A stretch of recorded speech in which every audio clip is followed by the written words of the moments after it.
Hi, this is Dave Zegel. Here is a crucial planning tip if you are operating a successful service business. With the new tax law that went into effect in 2018, there is a range of income that we really need to make sure that we are planning for properly. First, let's define what is a service business. Well, this is really still vague in the eyes of the IRS as far as what constitutes a service business or not. And there's a lot of people challenging this rule and regulation because of the tax planning effects that we'll talk about in a minute. Some of the more common service businesses that we see and that we work with that need this tax planning tip are dentists, orthodontists, chiropractors, lawyers, consultants, trainers, or other types of athletes. Those that will make a significant amount of income but may also have a significant amount of debt to go along with it. But because of that level of income, or because of their spouse's level of income, we really need to make sure that we take advantage of this planning tip. So what's this tip? Well, with the new tax law, if you operate a business, a service business, you get a 20% deduction on that business income. The challenge if you're a service business is that at $315,000 of taxable income on a joint married tax return, that 20% business deduction starts to get reduced. And once your combined taxable income gets to $415,000, that 20% business deduction is completely eliminated. Now, to be clear, this 20% business deduction is based on your personal income, not the business income.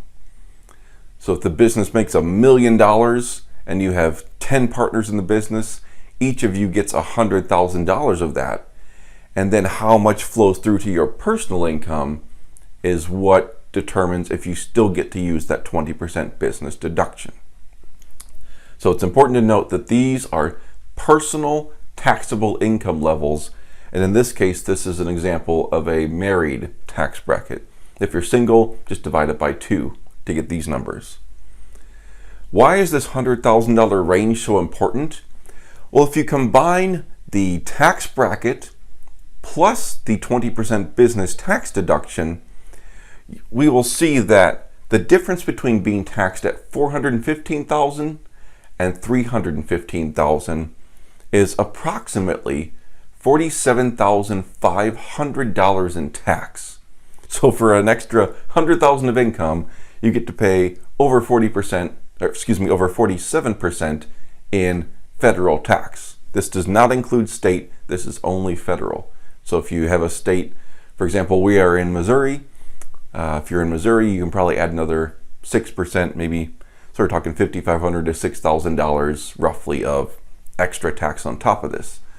So quickly, you're well over 50% of tax on this $100,000 of income. That is a huge deal. So how do we reduce that? First, we could invest in the business itself. A lot of times that can come in the form of marketing. Obviously, you're most likely you're not going to spend $100,000 of marketing. Good if you want to, but that's usually not going to take up all of this expense. That being said, it can still be a really good investment if you're spending on marketing to grow the business for the future. The other way you can invest in business is by buying equipment that you need.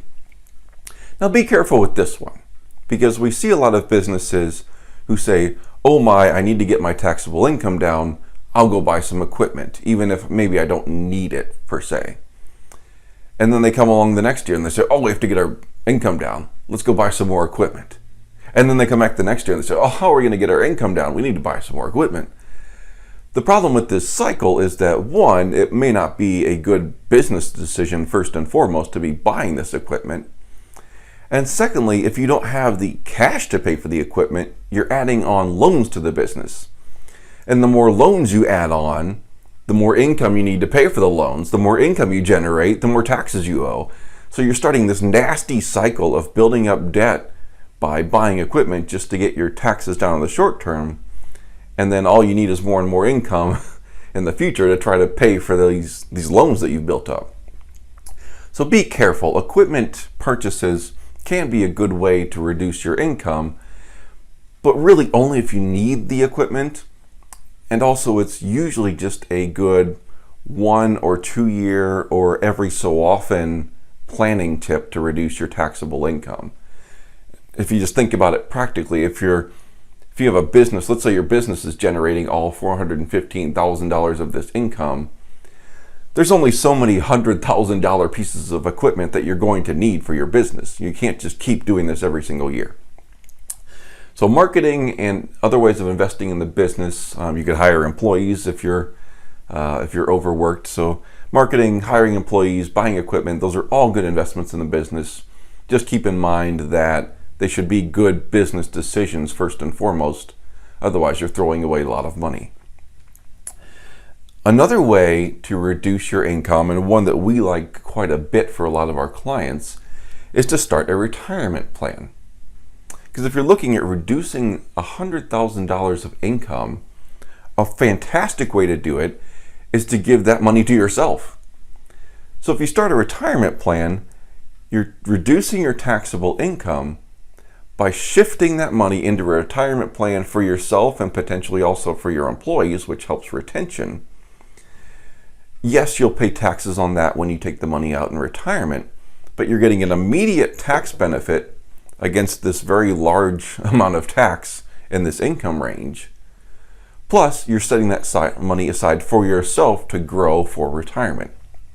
This is a wonderful, wonderful way that you can year after year use this additional income, save on taxes by putting it into a retirement plan for your own benefit. It's also important to note that a lot of people might say, well, you can't completely reduce this $100,000 of income with a retirement plan because there are limits on retirement plan contributions. That's partially true, but not entirely correct. For example, in 2018, the most you can put into a SEP IRA is $55,000. So a little over half of what you would need to do to reduce this income, you could do through a SEP IRA if you structure everything properly. There's a lot of complexities into what we're going to talk about. I'm not going to cover every detail, but the point that I want to make sure that you understand is that you actually can put more into a retirement plan than what you see under the typical rules and limits. There are different things that you can layer on top of the retirement plan to fill this $100,000 gap if you need it. So if you need to just the retirement plan to reduce the income from $415,000 to $315,000, you absolutely can do that. Like I said, it is a little bit more complex, it is a little bit more costly, but it can be done, and it is very much worth it if you need to get rid of this giant tax on this range of income. If you need help with any of this planning, understanding where you're at tax-wise, where you're going to be at in future years tax-wise, what your personal income is going to be, how you can reduce the income, how you can really set money aside in a retirement plan for your own benefit. This is stuff that we help our clients with all day long, and they love it. I've been on many planning calls lately with looking at taxes and how do we reduce their income, and they understand this impact of $47,500 just in federal taxes. So they love it when we can talk about how do we get rid of this tax while also doing things for their benefit, either to, like I said, invest in the business or invest in themselves for retirement. So if you need help, I'd be happy to do so. Just send me a message, give me a call, reach out to me however you like. All of our contact information is available on the website and also on our Facebook page. Thank you for watching.